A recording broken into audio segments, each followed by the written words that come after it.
Yesus, kami percaya bahwa Engkau baik bagi kami. Engkau luar biasa bagi kami.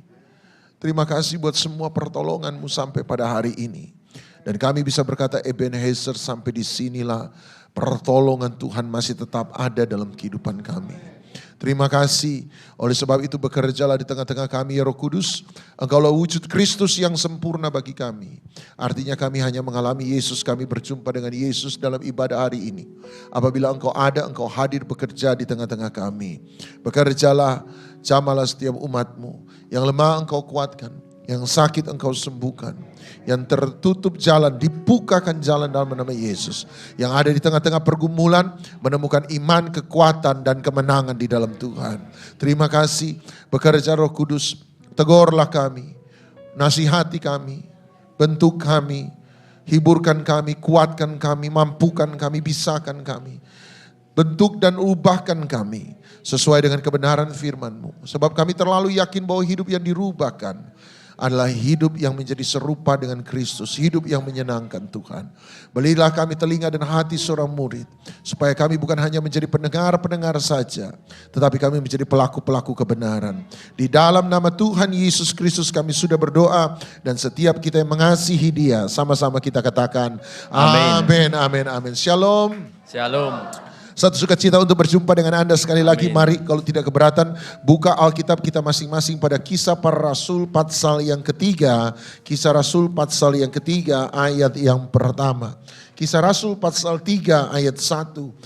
Selama sekian bulan saya banyak bicara tentang Kisah Rasul 3 ayat 1. Dan ada banyak hal yang saya dapatkan di sana. Bahkan saya akan coba tunjukkan pada Anda beberapa hal yang luar biasa yang Tuhan bukakan bagi saya. Kisah Rasul 3 ayat 1 bicara tentang Petrus dan Yohanes yang menyembuhkan orang lumpuh di gerbang indah di bait suci. Nah ayat 1, mari kita baca bersama-sama ayat 1, 2, 3. Pada suatu hari menjelang waktu sembahyang, yaitu pukul 3 petang, naiklah Petrus dan Yohanes ke bait Allah. Buat saya ini satu hal yang menarik. Anda lihat Alkitab berkata pada suatu hari di waktu sembahyang. Berarti Anda lihat mujizat ini tidak terjadi pada sembarang waktu. Mujizat ini terjadi pada waktu yang spesifik. Anda harus mengerti bahwa seringkali mujizat yang sesungguhnya tidak terletak pada mujizat itu sendiri. Tetapi mujizat yang sesungguhnya seringkali terletak pada hal-hal yang terjadi sebelum mujizat itu sendiri terjadi. Sekali lagi, mujizat yang sesungguhnya seringkali tidak terletak pada mujizat itu sendiri. Tetapi mujizat yang sesungguhnya seringkali terletak pada hal-hal yang terjadi sebelum mujizat itu sendiri terjadi. Mujizat sesungguhnya bukan seringkali terletak bukan soal orang lumpuh bisa berjalan. Itu mujizat. Tetapi mujizat yang sesungguhnya seringkali terletak pada hal-hal sebelum yang terjadi sebelum orang lumpuh ini disembuhkan. Anda lihat kalau Anda perhatikan baik-baik, nomor satu Anda lihat bahwa ini terjadi pada waktu spesifik. Siapa yang bisa mengatur itu semua? Saya percaya Tuhan adalah sutradara yang paling luar biasa dalam hidup Anda dan saya. Amin, amin, amin. Dia yang jaga, dia yang kendalikan, dia yang atur setiap langkah dalam hidup kita. Yang setuju katakan amin. Amin. Dia adalah sutradara yang terhebat dalam hidup Anda dan saya. Serahkan hidupmu pada Tuhan. Dan Anda akan lihat Tuhan akan menuntun kita. Nah ini waktu sembahyang. Bukan waktu biasa, waktu yang spesifik, waktu sembahyang. Anda masih ingat ketika api turun dari langit di zaman Elia. Hal itu terjadi di waktu, kata Alkitab, mereka mempersembahkan korban petang. Jadi Tuhan out of time, tapi Tuhan bekerja in time, through time.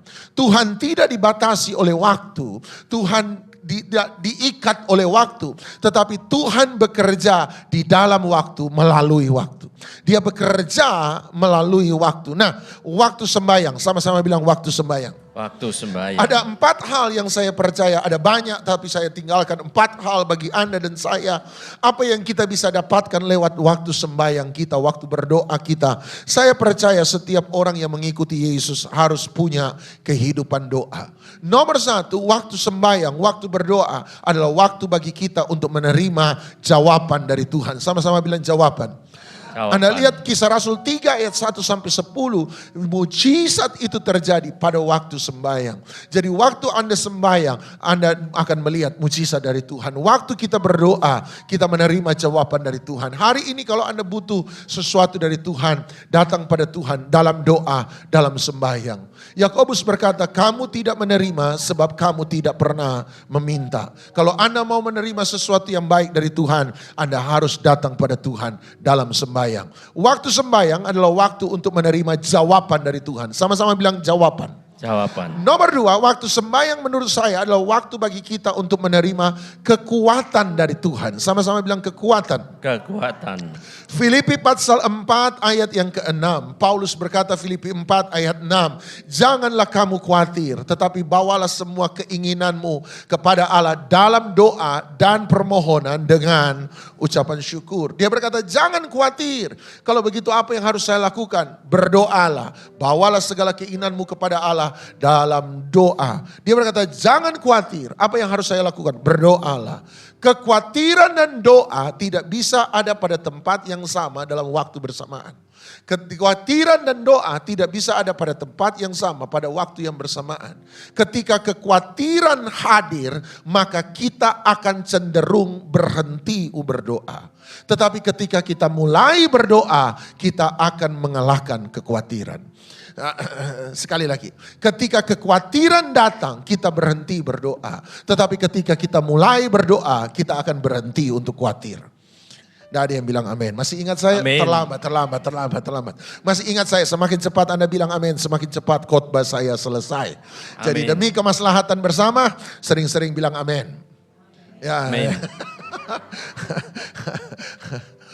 Ketika Anda khawatir, maka Anda akan cenderung untuk berhenti berdoa. Tetapi ketika Anda mulai berdoa, maka Anda akan mendapat kekuatan untuk mengalahkan kekhawatiran. Jadi kekhawatiran dan doa tidak bisa ada pada tempat yang sama. Kalau Anda berdoa, Anda harus mengalahkan kekhawatiran. Kalau Anda khawatir, maka Anda akan berhenti berdoa. Oleh sebab itu, doa memberi kita kekuatan. Sama-sama bilang kekuatan. Nomor 3, times of prayer, waktu sembahyang. Nomor 1 memberi kita jawaban. Nomor 2 memberi kita kekuatan. Nomor 3 memberi kita belas kasihan. Memberi kita belas kasihan. Sama-sama bilang belas kasihan. Masih ingat Bartimeus ketika Tuhan Yesus lewat. Bartimeus berseru kepada Yesus. Apa itu berseru pada Yesus? Berdoa. Dia berseru pada Yesus. Yesus anak Daud, kasihanilah aku. Dalam doa ada belas kasihan. Dalam doa Anda dan saya menerima belas kasihan.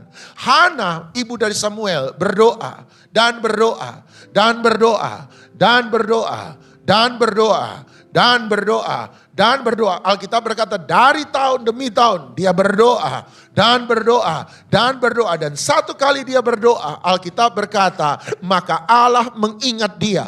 Apa artinya Tuhan mengingat Hana? Artinya Tuhan berbelas kasihan. Berarti dalam doa Anda butuh belas kasihan. Anda berdoa dan berdoa dan berdoa. Sebab dalam doa kita menerima belas kasihan. Ada 2 penyebab utama kenapa Tuhan buat mujizat dalam hidup seseorang. Nomor 1 karena iman orang itu. Sama-sama bilang iman. Nomor 2 karena belas kasihan yang ada dalam hatinya. Sama-sama bilang belas kasihan. Ada orang dia tunggu iman, dia buat mujizat. Tapi ada orang tidak beriman, tapi karena dia berbelas kasihan, dia menjamah orang itu. Belas kasihan adalah salah satu motivasi utama kenapa Tuhan buat mujizat dalam hidup Anda dan saya. Oleh sebab itu mintalah belas kasihan Tuhan. Hiduplah dalam belas kasihan Tuhan. Kapan Pak? Doa dan doa dan doa dan doa dan doa dan doa dan doa dan doa dan doa sampai kita menerima belas kasihan dari Tuhan. Nomor 1, times of prayer memberikan kepada kita jawaban. Nomor 2, times of prayer memberi kita kekuatan. Nomor 3, times of prayer memberi kita belas kasihan. Nomor 4, times of prayer, waktu sembahyang, waktu doa, waktu menyembah adalah waktu di mana Roh Kudus bekerja. Sama-sama bilang Roh Kudus bekerja. Kisah Rasul 4 ayat 31, maka Tuhan menggoncang tempat di mana mereka berdoa dan penuhlah mereka dengan Roh Kudus. Jadi Roh Kudus bekerja in the times of prayer. Waktu mereka sembahyang, waktu mereka berdoa. Kapan Petrus dilepaskan dari penjara? Times of prayer. Waktu mereka sembahyang, waktu mereka berdoa. Kapan Petrus dan murid-murid dan Yohanes dilepaskan dari mahkamah agama? Waktu murid-murid sementara sembahyang. Kapan Pentakosta Kisah Rasul 2 terjadi? Waktu mereka sementara sembahyang. Waktu Anda dan saya berdoa, Roh Kudus bekerja. Ada orang bilang doa buang-buang waktu. Sebab kita tidak bisa melakukan apa-apa. Tetapi saya percaya doa tidak pernah buang-buang waktu. Sebab waktu Anda berdoa, Anda mungkin tidak bekerja. Tetapi waktu kita berdoa, Roh Kudus yang bekerja. Ya, 5 orang yang bilang amin. Yang lain, ampunilah mereka ya Tuhan. Waktu Anda dan saya berdoa, kita mungkin tidak bekerja. Tapi waktu kita berdoa, Roh Kudus yang bekerja. Amin. Amin, amin, amin, amin, amin. Nah, sebentar lagi selesai. Haleluya. Nah, ada 3 jenis waktu yang saya mau bawa pada Anda. 3 jenis waktu. Nomor 1, saya mau bicara soal waktu yang pertama, yaitu waktu Kronos. Kronos. Kronos. Sama-sama bilang Kronos. Kronos. Kronos bagi saya sederhana, waktu yang berjalan apa adanya. Saya sebut sebagai waktu yang berjalan apa adanya. Makanya muncul kata kronologis, waktu yang berjalan secara berurutan, apa adanya. Kalau hari ini hari Minggu, percayalah besok pasti hari Senin. Setelah hari Senin pasti hari Selasa. Nggak mungkin hari Minggu besok itu hari Jumat. Nggak mungkin. Dia nggak mungkin jadi kutu loncat. Dia berjalan apa adanya. Artinya waktu itu berjalan apa adanya. Bulan ini bulan Juni, bulan depan pasti bulan Juli. Bulan depannya pasti bulan Agustus. Nggak mungkin bulan November. Nggak mungkin. Dia berjalan apa adanya. Karena Kronos, waktu itu berjalan apa adanya. Maka Kronos adalah waktu yang tidak akan pernah berbuat apapun dalam hidup kita. Waktu Kronos adalah waktu yang netral. Dia tidak akan pernah beri apapun juga kepada kita selain menjadi ruang bagi kita hidup dan berkarya di muka bumi ini. Sekali lagi, waktu itu netral. Sama-sama bilang waktu itu netral. Waktu itu netral. Artinya waktu tidak akan buat apapun dalam hidup Anda dan saya kecuali menjadi ruang bagi Anda untuk hidup dan berkarya di muka bumi. Anda tidur-tiduran, waktu tetap berjalan apa adanya. Anda mau rajin, waktu tetap berjalan apa adanya.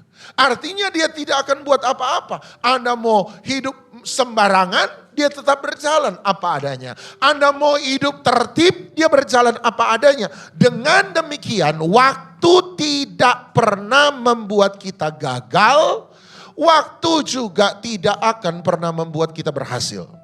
Waktu tidak akan pernah membuat kita sakit. Waktu juga tidak akan pernah membuat kita sembuh. Waktu tidak akan pernah membuat kita menangis. Waktu juga tidak akan pernah buat kita tertawa. Waktu itu ketika Anda sakit hati, waktu tidak pernah menyembuhkan sakit hati kita. Bagi Anda yang percaya bahwa times will heal, time never heal. Yang menyembuhkan Anda dan saya bukanlah waktu. Yang menyembuhkan kita adalah apa yang kita perbuat di dalam waktu. Anda lihat, terima kasih yang bilang amin, Tuhan balas berkati, haleluya. Anda lihat yang membuat seseorang gagal dan yang membuat seseorang berhasil itu bukan waktu. Yang membuat seseorang gagal atau berhasil adalah apa yang orang itu buat di dalam waktu yang berjalan. Amin. Anda tidak akan pernah menangis, Anda tidak akan pernah tertawa oleh karena waktu. Tapi apa yang Anda buat dalam waktu itu yang akan menentukan apakah kita mengakhiri hari dengan air mata atau kita mengakhiri hari dengan senyuman. Apa yang kita buat, sebab waktu hanya berjalan apa adanya. Amin. Nah, oleh sebab itu ada yang tanya, tapi Pak, saya kerja sudah 5 tahun. Tapi sama anak baru kerja 1-2 tahun, kenapa dia sudah dipromosi lebih dari saya? Sebab dia tidak menggunakan kronos, tetapi ada waktu kedua yang namanya kairos, K-A-I-R-O-S, kairos. Sama-sama bilang kairos. Kairos. Kairos sederhananya Anda sudah tahu, kairos adalah sebuah kesempatan. Sama-sama bilang kesempatan. Nah, Anda lihat Efesus pasal 5 ayat yang ke-16. Efesus pasal 5 ayat 16. Perhatikan apa yang Paulus katakan. Efesus pasal 5 ayat 16 dia berkata, dan pergunakanlah waktu yang ada sama-sama karena hari-hari ini adalah jahat. Paulus berkata, ketika hari-hari dalam hidupmu menjadi jahat, ketika hari-hari dalam hidupmu menjadi sulit, ketika hari-hari dalam hidupmu menjadi sukar, ketika hari-hari dalam hidupmu menjadi berat, ketika hari-hari dalam hidupmu menjadi banyak tantangan, rintangan, dan persoalan, salah satu nasihat Paulus adalah pergunakanlah waktu yang ada. Nah, waktu di sana tidak bicara soal kronos, tetapi waktu di sana bicara soal kairos. Sama-sama bilang kairos. Dia tidak suruh kita bekerja lebih lama, dia tidak suruh kita bekerja lebih panjang, dia bekerjalah dengan lebih baik. Ambillah kesempatan. Sama-sama bilang kesempatan. Oleh sebab itu Anda harus memahami ini. Ada dua cara Tuhan dalam menolong seseorang. Ada dua cara. Nomor satu, Tuhan menolong seseorang dengan cara supranatural. Supranatural. Sama-sama bilang sekali lagi supranatural. Dengan kata lain, dia menolong seseorang dengan mujizat instannya dia. Misalnya ada orang buta, saya lihat didoakan pendeta, dia dari buta bisa melihat. Supranatural. Mujizat instan. Sesuatu yang terjadi. Ada orang punya kebiasaan merokok, didoakan pendeta, selesai didoakan, malam itu dia sudah tidak bisa merokok. Itu supranatural. Mujizat instan. Tetapi selain cara supranatural, Tuhan juga bisa menolong seseorang dengan cara natural. Sama-sama bilang natural. Cara alamiah. Apa itu? Tuhan menolong seseorang, misalnya supranatural. Pendeta tumpang tangan, orang sakit, tiba-tiba orang sakit itu sembuh. Itu supranatural, mujizat instan. Tetapi ada saatnya ada orang sakit, Tuhan bekerja. Tetapi dia bekerja dengan cara dia pakai dokter. Dia kasih tenaga dokter itu hikmat supaya bisa menangani dengan baik. Tangan dokter Tuhan atur sedemikian rupa supaya bisa mengerjakan operasi dengan lancar. Dan ketika orang ini ditangani dokter dan kemudian sembuh, kita tetap mengatakan bahwa itu pun adalah mujizat. Tetapi bukan mujizat supranatural, mujizat natural. Dia bekerja secara alamiah. Nah, mujizat natural itu ada dua. Nomor satu, dia menolong kita secara natural melalui orang lain. Sama-sama bilang orang lain. Jadi kalau Tuhan mau memberkati kita, Tuhan memberkati kita seringkali lewat orang lain. Ketika Tuhan mau menguatkan kita, menghiburkan kita, menasihati kita, menegur kita, maka seringkali Tuhan menguatkan, menasihati, menegur kita, dia pakai orang lain. Ketika Tuhan mau mengarahkan kita, Tuhan mau menolong kita, dia menolong kita dengan cara menggunakan orang lain. Anda kan tidak pernah berdoa, Tuhan minta rumah baru dong, minta rumah baru dong, minta rumah baru. Tuhan berkata, oke, malaikat lempar rumah baru dari sorga ke bumi. Kan tidak pernah toh. Kalau dia lempar dari sorga ke bumi, rumah baru sampai di bumi hancur. Iya, untung-untungan kalau hancur. Kalau malaikat lempar pas di atas kepala yang berdoa, inna ilahi wa inna ilahi. Ya, Anda lihat dia pakai orang lain untuk memberkati Anda. Makanya hidup itu harus punya dua kemampuan. Nomor satu, skill. Kemampuan yang disebut skill. Skill ini saya tahu diterjemahkan kemampuan, tapi izinkan saya pakai. Skill bicara tentang kepintaran, kebisaan seseorang. Skill, kemampuan skill berguna untuk menyelesaikan sesuatu. Untuk menyelesaikan pekerjaan kita. Untuk menyelesaikan masalah kita. Sama-sama bilang skill. Skill. Tapi nomor 2 perlu yang namanya karakter. Sama-sama bilang karakter. Karakter. Skill bicara soal kepintaran. Skill bicara tentang kemampuan. Skill bicara soal ability. Skill bicara soal kebisaan. Tetapi karakter bicara tentang kemampuan untuk berhubungan dengan orang lain. Kemampuan untuk bekerja sama dengan orang lain. Ada banyak orang pinter tetapi tidak bisa kerja. Kenapa? Sebab sekalipun pinter tapi kelakuannya, tabiatnya, wataknya, karakternya tidak benar. Masa ngomong sama bos angkat kaki di meja? Kan nggak mungkin. Orang itu berarti dia boleh pinter. Tetapi ketika dia tidak punya karakter, dia disebut sombong.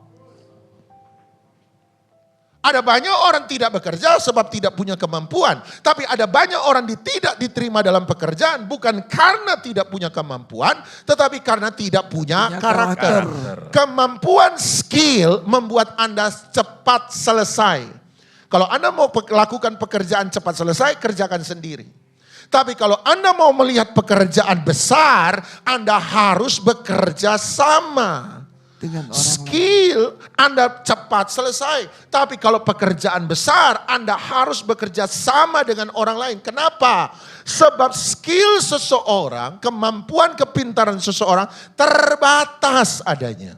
Tenaga kita terbatas, pikiran kita terbatas. Saya ini konseling orang 2 saja per hari sudah pusing. Sebab yang konseling lempar sampah, selesai konseling pulang ketawa. Pendeta selesai konseling mumet. Makanya 2 kalau datang ketiga saya bilang saya tunggu dulu sebentar, kasih waktu tenang dulu. Sebab pikiran gak mampu, sebab ada batasnya. Waktu saya terbatas, 1 kali konseling bisa 2 jam 3 jam. Itu pun sudah paling cepat. Waktu saya terbatas, kepintaran saya terbatas, pikiran saya terbatas, empati emosi saya terbatas, ruang dalam hidup saya terbatas. Saya boleh lakukan cepat tetapi saya tidak bisa lakukan besar. Kalau Anda mau melihat pekerjaan besar, Anda butuh orang lain, bekerja sama dengan orang lain, melakukan sesuatu yang besar. Anda butuh karakter untuk bekerja sama-sama. Sudah ada survei. Orang-orang yang berhasil dalam hidup ini seringkali bukanlah anak-anak terpinter di kelas. Tetapi orang-orang yang berhasil dalam hidup ini adalah mereka yang punya kemampuan sosial yang terbaik. Amin. Anda lihat, seringkali anak-anak pintar di kelas, pada waktu mereka lulus dan bekerja, mereka bukan jadi orang yang paling berhasil. Seringkali anak-anak yang kita lihat hidup sembarangan, mainnya nakal-nakal. Tapi waktu dia bekerja dia lebih bisa berhasil. Kenapa? Punya kemampuan sosial yang lebih baik. Dengan kata lain dia mengerti arti sebuah koneksi. Dia mengerti arti sebuah relasi. Dia mengerti bagaimana bicara dengan orang. Dia mengerti bagaimana memperlakukan karyawan. Dia mengerti itu semua. Dan ketika dia punya karakter yang baik, mereka bisa melakukan pekerjaan-pekerjaan yang lebih besar. Amin. Sebab Tuhan menolong bukan hanya dengan supranatural. Tuhan menolong dengan natural satu dengan orang lain.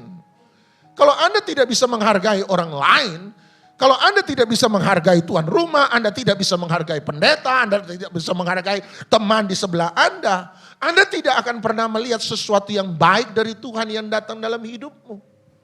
Amin. Nomor 2, secara natural Tuhan menolong kita lewat orang lain. Tetapi nomor 2, Tuhan menolong kita lewat kesempatan. Sama-sama bilang kesempatan. Dia menolong kita lewat kesempatan. Markus pasal 6 ayat 48. Markus 6 ayat 48. Markus 6 ayat 48 bicara tentang Tuhan Yesus berjalan di atas air. Untuk menolong murid-muridnya. Yang sementara hari itu mengalami kesulitan dengan badai, gelombang, angin sakal. Angin sakal adalah angin yang melawan arah tujuan. Saya mau ke depan, angin sakal menorong saya ke belakang. Angin sakal adalah ketika saya mau maju, ketika saya mau sungguh-sungguh dengan Tuhan, tiba-tiba masalah datang. Yang membuat kita bukannya mau semangat tuh. Pak, baru mau semangat melayani kok masalah datang. Angin sakal. Pak, saya mau baru mau hidup benar kok tiba-tiba ada masalah datang. Angin sakal. Angin sakal adalah angin yang mendorong kita mundur ketika kita mau bergerak maju. Setiap kali Anda jangan berpikir karena saya mau lakukan sesuatu yang baik, maka semuanya mulus ke depan. Jangan pernah berpikir begitu. Justru seringkali ketika kita mau lakukan yang benar, tantangan makin besar. Amin. Amin. Anda harus ngerti dan dia hadapi itu dan Yesus mau datang untuk menolong mereka. Lihat ayat 48, lihat ayat 48. Ayat 48. Ketika dia melihat mereka betapa payahnya mereka mendayung karena angin sakal, maka kira-kira berapa? Jam 3 malam. Jam 3 malam. Time itu penting. Dia tidak dibatasi oleh waktu. Tetapi dia bekerja selalu melalui waktu.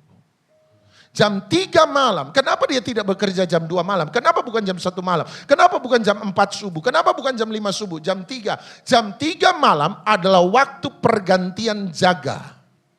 Jaga ketiga menurut jaga keempat. Jadi orang Israel kalau malam-malam sama tidak seperti sekarang, malam-malam kejahatan masih sering hari itu, ada kebakaran, makanya perlu ada jaga malam. Jaga malam, siskamlik dibagi jadi 4 jaga. Jaga pertama jam 6 petang sampai jam 9 malam. Jaga kedua jam 9 malam sampai jam 12 tengah malam. Jaga ketiga jam 12 tengah malam sampai jam 3 subuh. Dan jaga keempat jam 3 subuh sampai jam 6 pagi. Jam 3 subuh 3 malam terjadi hal itu. Yesus datang jam 3. Kenapa? Sebab waktu transisi adalah waktu krusial dalam hidup seseorang. Ketika kita mengalami transisi dalam kehidupan. Ketika kita mengalami shifting dalam kehidupan. Ketika kita mengalami sebuah perubahan dalam kehidupan. Itu adalah waktu yang penting. Ketika Anda mengalami pergantian musim kehidupan. Ketika Anda mengalami pergantian kepemimpinan. Masa-masa pergantian kepemimpinan adalah masa-masa krusial. Penting. Itu akan menentukan kepemimpinan ke depan akan jadi baik atau kepemimpinan ke depan akan jadi buruk. Waktu Anda mengalami promosi, di awal Anda mengalami promosi, pergantian musim, pergantian kehidupan, masa-masa mengalami promosi, ini penting. Anda akan jadi sombong atau Anda akan tetap rendah hati, itu penting. Amin. Makanya Yesus harus datang. Dia harus hadir di masa-masa transisi. Ketika Anda berubah dari anak muda jadi dewasa, itu penting.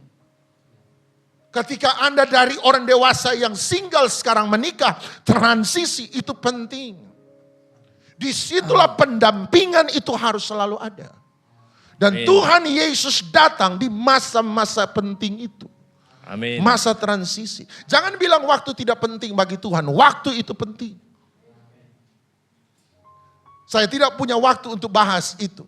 Tapi mari kita baca terus. Saya tidak akan bahas itu. Tapi maka kira-kira jam 3 malam dia datang kepada mereka. Berjalan di atas air sama-sama 1, 2, 3. Dan dia hendak melewati mereka. Tadi saya bilang apa? Dia berjalan di atas air untuk apa? Menolong mereka. Dengar, Yesus buat mujizat. Dia berjalan di atas air bukan untuk dipamerkan. Tetapi dia berjalan di atas air untuk menolong murid-muridnya.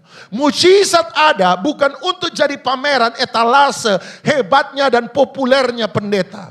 Tetapi kita diberi mujizat. Mimbar yang kudus ini harusnya menjadi etalase di mana setiap karunia-karunia Tuhan dieksersis dan dilakukan bukan demi popularitas pendeta. Tetapi demi keuntungan jemaat.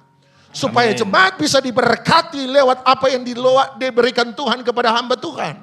Amin. Kekayaan Anda bukan untuk dipamerkan. Kekayaan Anda supaya jadi berkat bagi orang lain. Amin. Amin. Dia tidak pernah buat mujizat untuk dipamerkan.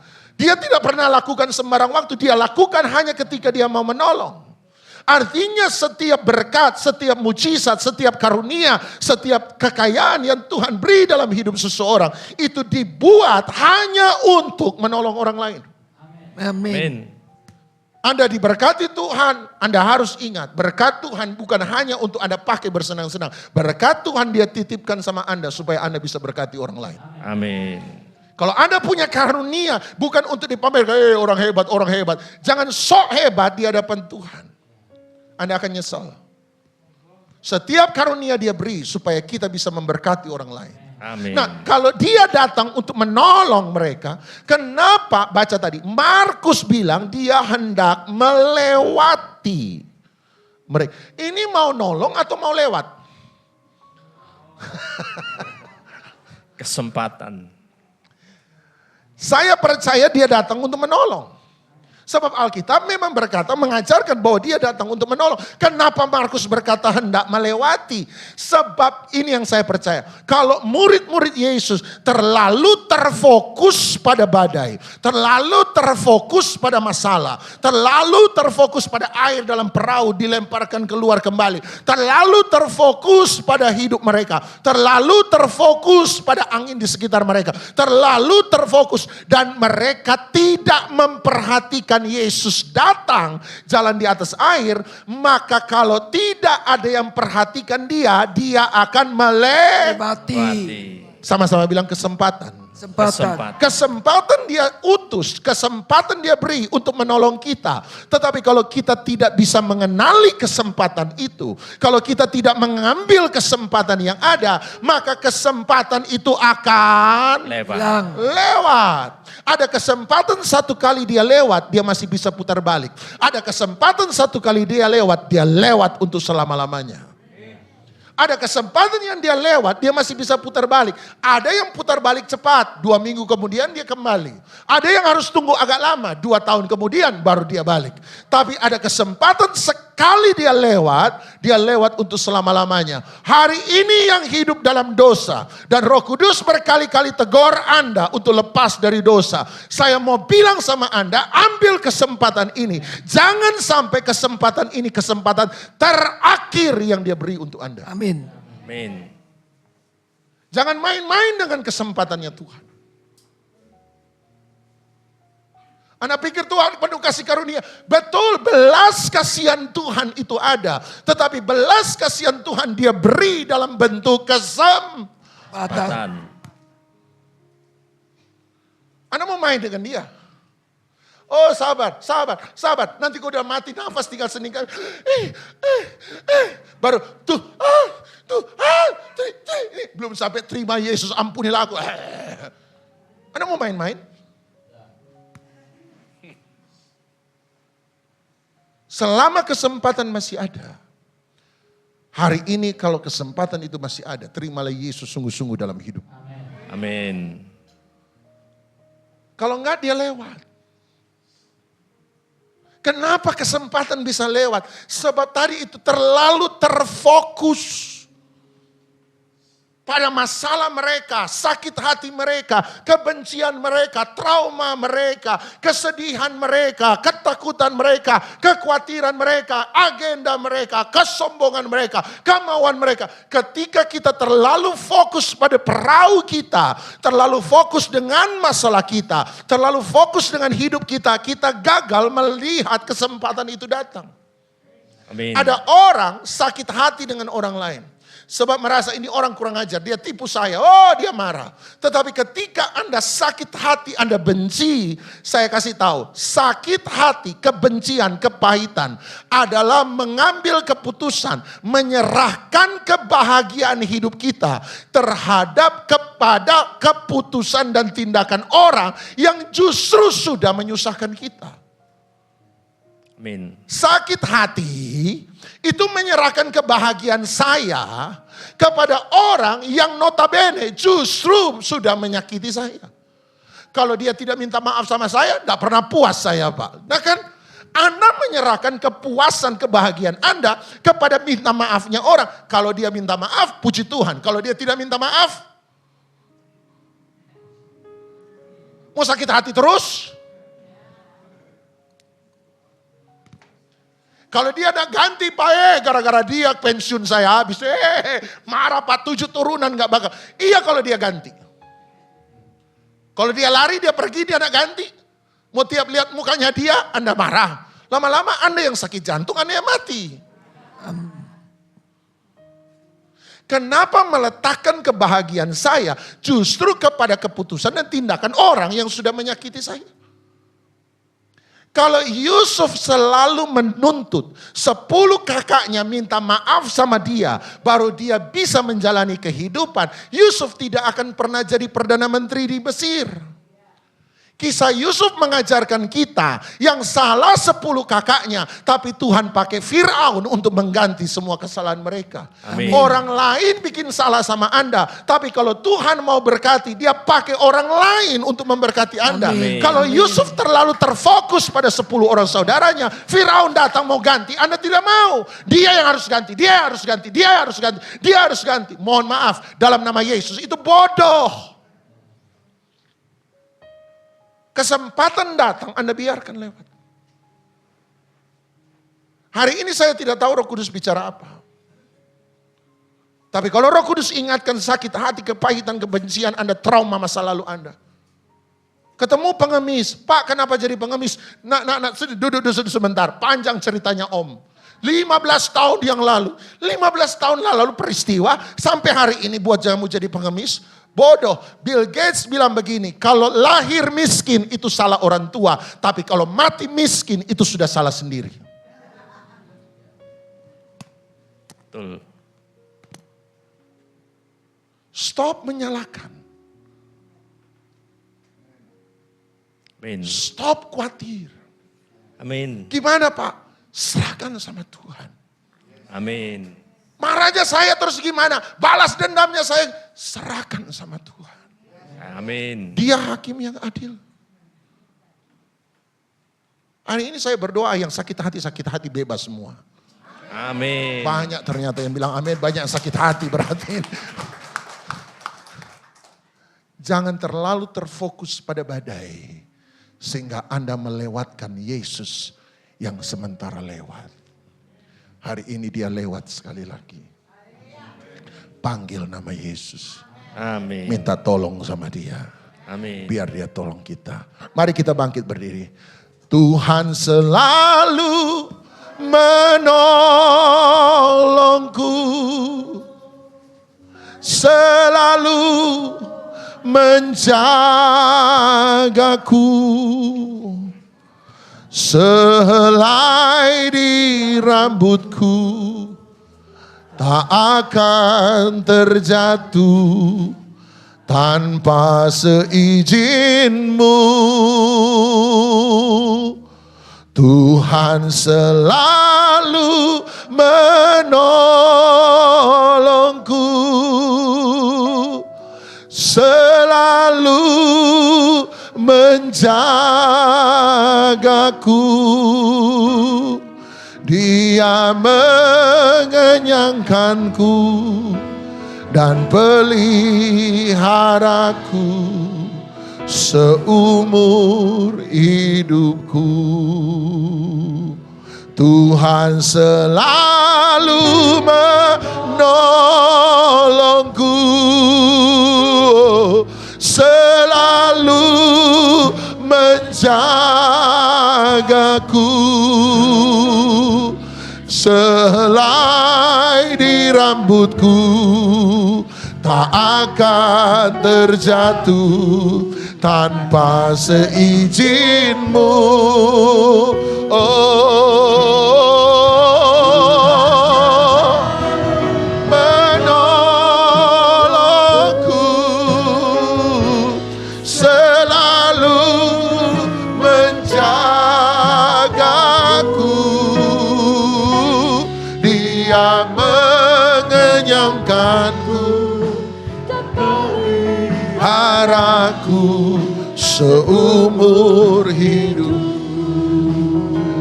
Hari ini stop dengan semua hal yang salah. Ada banyak orang menuntut Tuhan harus kerja menurut cara saya. Harus cara saya. Kalau bukan cara saya, Anda tolak. Seringkali dia bekerja bukan menurut caramu. Dia bekerja menurut caranya dia. Makanya Daud berkata, aku melayangkan mataku ke gunung-gunung. Mencari dari mana datangnya pertolonganku. Pertolonganku ya datangnya dari Tuhan. Bagi Daud sederhana, pertolongan datang dari Tuhan, pertolongan itu dari Tuhan. Tetapi kenapa Daud melayangkan mata ke gunung-gunung? Sederhana, sekalipun pertolongan itu dari Tuhan, dia tidak tahu Tuhan mau bekerja dari mana. Itu sebabnya dia mulai lihat, jangan-jangan dari kanan, dia lihat ke kanan. Jangan-jangan dari kiri, dia lihat ke kiri. Artinya dia terbuka untuk semua hal yang Tuhan bisa pakai untuk menolong dia. Seringkali kesempatan itu datang, kecil bagi kita. Anda lemparkan, jangan lupa bahwa remah-remah roti yang sisa dari peristiwa 5 ketur roti dan 2 ekor ikan. Ketika dikumpulkan sisa roti itu, 12 bakul yang besar. Kenapa engkau meremehkan yang kecil? Jangan-jangan Tuhan pakai yang kecil untuk memberkati engkau jadi besar. Amin. Tapi kita mau kan selalu gede, selalu gede, selalu gede, selalu gede.